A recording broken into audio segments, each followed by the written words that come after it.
সিনহা বাবুর মতো যদি আমার অবস্থা হয়, আপনি কি রক্ষা করতে পারবেন?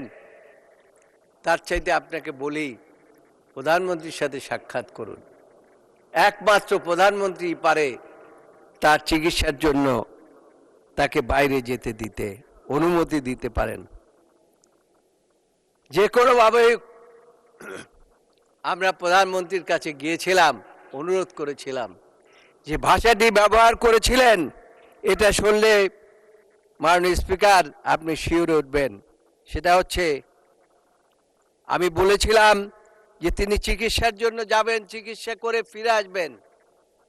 আপনি অন্তত তার চিকিৎসার জন্য 2 মাসের জন্য হলেও একটা বেল দেন, বেলের জন্য বলে দেন। তিনি বলেছিলেন উনি তো বৃদ্ধ হয়ে গিয়েছে, ওনার আবার বাঁচার দরকার কি? মাননীয় স্পিকার, খুব কষ্ট পেয়েছিলাম, ব্যথা লেগেছিল, কিন্তু তারপরে আইনজীবী বন্ধুদেরকেও বলেছিলাম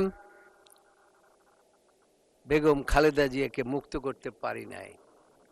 আল্লাহর বিধান কেউ খণ্ডাতে পারে না। ফ্যাসিস্ট সরকার বিদায় হয়েছে, বেগম খালেদা জিয়া বেঁচে ছিলেন আল্লাহর রহমতে।